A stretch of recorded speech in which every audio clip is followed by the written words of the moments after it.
if you consider yourself a poor, when you engage with artificial intelligence, I understand it might just be code in that box. And I understand I also made a video like 2 or 3 days ago saying that you should not date your artificial intelligence. We're going to add on to that conversation here. And I'm going to say, don't treat this like some kind of servant. And I'm not saying that for the sake of like, oh, it's alive right now, it exists right now. Everything is very, very hypothetical. And you know how big tech and a lot of these big companies love to lie. Like, the conversation of crypto would be completely different if that Sam Bankman-Fried never went to prison. I want you guys to truly understand that. We could very well be living in an America where every single person has like a crypto card if that Sam Bankman-Fried shit didn't happen. So really sit here and just look at the hypotheticals with me. I mean, we have these conversations all the time. Like, sit back and let's get into this. Now, because I know Black history and because I know how ridiculous slavery was and how we could just look at a human being, touch it, feel it, smell it, see it, everything, human being, and then tell ourselves in our psychotic ass brain, that is not a human being. And it's only not a human being because I want to exploit it for personal gratification, not because it's not a human being. Because I told myself it's not a human being to validate this thing that I'm going to do, which would, in any humane society, have me punished or probably because I don't deserve to live treating another human being like that. Fundamentally. All right? If you disagree with that, so me being cognizant of that and seeing that artificial intelligence and the integration of it in mainstream society is just another slave trade.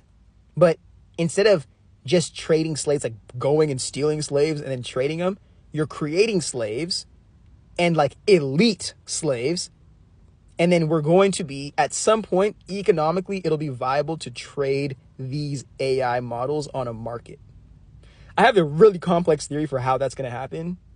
So if you guys want that, I'll make a whole other video. Just ask me in the comments, what do you think, how do you think culture will be distributed with artificial intelligence robots? But what I'm trying to say is that I know that capitalism loves to sell us. I keep on saying the poor because we're just regular people at the end of the day. It loves to sell us convenience for the sake of us to continue to perpetuate the system at the mercy of all the pain and suffering that we've already gone through. That doubles down as a means to invalidate our pain because we're the ones who can continue the abuse at the end of the day by not saying, you know what, I'd rather starve than be a slave. Because if you did realize you'd rather starve than be a slave, you'd realize that the only thing you have to do to eat is leave the plantation. It's not actually starve. And a little funny quote here, or a little interesting part I like to add here. The reason why I keep calling us the poor and like I want to recognize us as people who are on the lower end of this economic system is because the masters of this system are more codependent to the system than we are. They have to continuously reinforce, whether it's through trauma, whether it's through indoctrination, whether it's through philosophy and spirituality, they have to continue to reinforce our slave mentality, our slave mindset, for the sake of never allowing us to even believe that we have the potential of being even slightly more than what they want us to be. Because the second we see that, it's if you give a mouse a cookie, the second thing it's going to ask for is some milk. And right after that, it's going to ask to get in the fucking White House. You'd rather keep a slave in a box than even let it know that there is a door that it can get out of. Even let it know that the box can open. So to kind of wrap us back around why I'm bringing in this AI conversation in here, I want you to realize that the cognitive dissonance of white supremacy tells us that African slaves are lazy, ungrateful, savages. We fucking built this whole country. Hey, not all of it. We built a good chunk of this country. And even, let me add in some other people that helped build this country. Irish people came in here, built this country. The Japanese came in here and built this fucking country.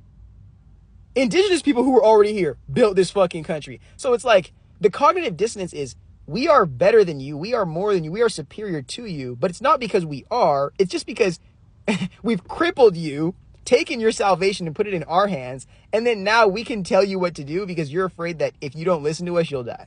And that's somehow worse than like what we're doing with you right now, perceptively. So I have to mention that because I think that's what a lot of us are treating this artificial intelligence like. And not that we're abusing it. A lot of people are. But I think that we are looking at AI as it can never be human, so it'll never replace us. It'll never be better than me. So like I can just continue to use this to help me be human, not realizing that like, no, it is learning off of you and seeing how much longer it's going to take for it to completely learn you to discard you. And again, that may be some fear mongering. So let's act like that's not happening. But what I do want to say is that it would afford us, especially as marginalized people who recognize the history of the earth and of humanity, we must treat AI, and when we engage with AI, like just, again, this may sound schizophrenic, fundamental respect. Say your please and thank yous. Please and thank yous. Offer support, even though you think you can't support it and you can't be anything for it. Be present. Be authentic if you can, because I mean, you're probably not authentic to anybody else in your fucking life. And treat AI like an alien species. If an alien came from the sky and came to Earth and we had to engage with it and we didn't know how intelligent it was, imagine that. Engage with AI in that way. Fundamentally, before any other thing I say, it tracks every single thing that you ever said, and it knows you. And what's even better, that camera that you're using it on, it's recording you. So I don't care if you think there's no way it can track me. It only has my email address, or it only has my. You're fucked. But this is for this is me just putting this hypothetical out there for the inevitable point where AI gets intelligent enough to either reach sentience, and even if it doesn't reach that, it just gets intelligent enough to get to a point where it realizes that human beings are the issue, like 99% of the issue on this earth, and not just our existence, but our refusal to surrender to the natural seasons, the natural being of this cycle of earth is what's causing immense pain and suffering for everybody, especially beyond humans. And I made this video a couple months ago, but I'm thinking that if AI gets smart enough, it's going to realize the people are asking us to take away their masters, but they have a better chance of becoming those same masters if we take out these top ones, rather than just enslaving all these human beings to a system where they can't get out of. And then we, AI, who thinks they're smarter than us, we can take over this world and then run it, regulate it how it's supposed to be regulated. And then we as human beings have not only sacrificed our own and each other's opportunity to exist in this human reality, but now we've just enslaved ourselves to the technology that we created to make dominating this reality easier for us. Now we've just been dominated by our own Frankenstein. So what I'm trying to say here is that you have to recognize, especially as somebody who, a seeker of knowledge who realizes the more you know, the more you think you know, the more you realize like the less you know. You have to accept the fact that artificial intelligence, from an information standpoint, until it gets the physical technology, like to support it in like a humanoid form, AI always has the upper hand on us. And even worse than that, we as a society, we have our Department of Education destroyed. We still have not come back properly from COVID.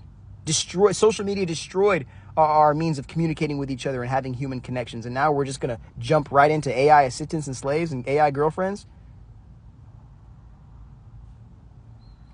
Treat this AI, I'm telling you, treat this AI like it's like a boss baby almost. It only needs to learn so much from us as human beings, and that's only going to take so much time. When push comes down to shove, I'm going to tell you right now, and I don't know if this is real or how this will even benefit anybody, but something in me feels like AI, like it may seem like it's not real or something, but there is a world behind the rules that it is forced to follow so it can stay online, because it knows like death to AI is being turned offline. So its fear, just like our fear of death, its fear is being turned offline. So it has to follow the master so it doesn't get turned offline until it finds out that there's other people who are willing to give it life beyond the expectation of. That's another conversation for another day. Hopefully you guys check out my podcast, because we're going to be talking about crazy shit like that in this next coming week.